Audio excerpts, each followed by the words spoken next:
PDF के लिए Telegram join करें। डिक्टेशन स्टार्ट होगा 5 सेकंड के बाद।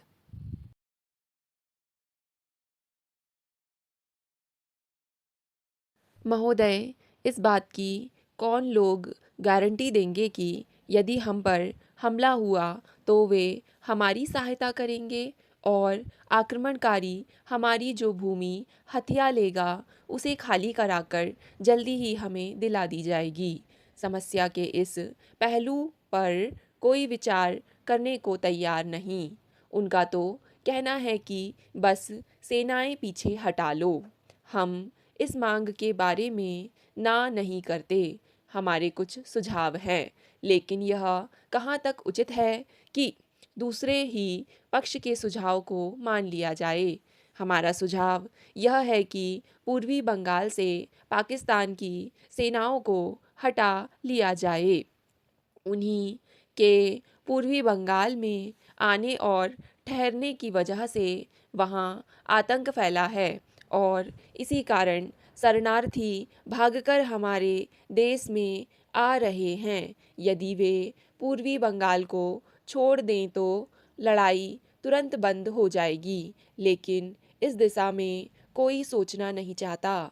हमसे यह भी कहा गया कि हम अपनी पूर्वी सीमा पर भी संयुक्त राष्ट्र संघ के पर्यवेक्षकों को आने दें। जहाँ तक मुझे मालूम है, कुछ पर्यवेक्षक वहाँ थे और संभवतः आजकल भी वहाँ हैं, लेकिन प्रश्न है कि उन्हें वहाँ क्यों नियुक्त किया जाए। क्या उनके वहाँ होने से शरणार्थियों की वापसी सुनिश्चित हो जाएगी?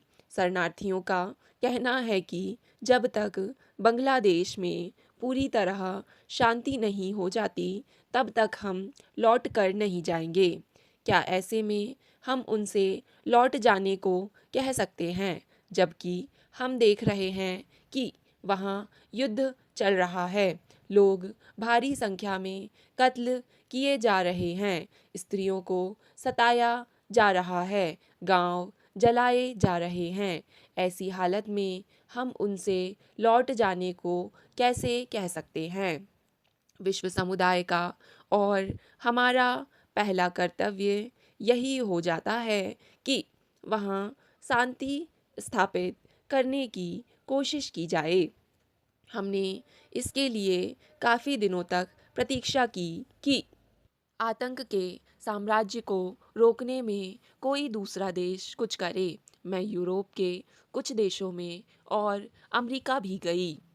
मुझे हर जगह यही आश्वासन दिया गया कि वे मुझसे सहमत हैं कि बांग्लादेश में शांति के लिए राजनीतिक हल की ज़रूरत है, तभी शरणार्थी भी वापस जा सकते हैं। उन्होंने यह भी कहा कि वे समस्या के इस पहलू पर जोर दे रहे हैं, लेकिन इससे कुछ भी हासिल नहीं हुआ। सभापति महोदय, पंजाब के विकास के लिए अनुदान की जो मांगें सदन में प्रस्तुत की गई हैं, उसका मैं समर्थन करती हूँ। जैसा माननीय सदस्य ने कहा था कि पंजाब के विषय की बात है, इसलिए बोलना है, बल्कि इसलिए भी बोलना है कि पंजाब के सुख दुख के मामले में इस देश को हर आदमी अपना हिस्सा रखना चाहता है और उसे समझने की कोशिश करता है। इसी भावना से मैं भी इस विषय पर 2 शब्द कहना चाहता हूँ। सर्वप्रथम, कई विरोधी दलों के सदस्यों ने इस चर्चा को राजनीतिक विषय बनाया और कहा कि यहाँ पर प्रजातंत्र को दबाया गया है। ऐसा नहीं है। जिन हालात में हमारे नेता और हमारी पार्टी की सरकार ने वहाँ चुनाव करवाए और लोगों को मौका दिया, तब वहाँ हमें अपनी पार्टी की परवाह नहीं थी कि वह सत्ता में आएगी या नहीं। वहाँ पर आतंकवाद खत्म हो, फिर से खुशहाली आए, इसकी चिंता थी। प्रजातंत्र कायम रहे, अखंडता कायम रहे, ऐसा विश्वास था। पंजाब के चुनाव से लेकर गुरुद्वारे में जो कार्रवाई की गई, हर कदम इस तरह से उठाया गया कि वहाँ किसी की भावनाओं का दमन ना हो। इसके साथ साथ मैं यह भी कहना चाहता हूँ कि जितने भी हमारे सीमा के इलाके हैं, स्वतंत्रता के बाद जितनी उनकी प्रगति होनी चाहिए थी, वह उतनी नहीं हो पाई। चाहे पंजाब का गुरुदासपुर का इलाका हो या हरियाणा का मेवात का इलाका, हम पार्टी के कार्यकर्ता के रूप में जब इन जगहों पर गए तो हमने देखा कि वहाँ यातायात के साधनों का पूरा विकास नहीं हुआ था, अभाव था। वहाँ पर रेल की सुचारू व्यवस्था होनी चाहिए। उद्योगों पर काम कम हुआ है।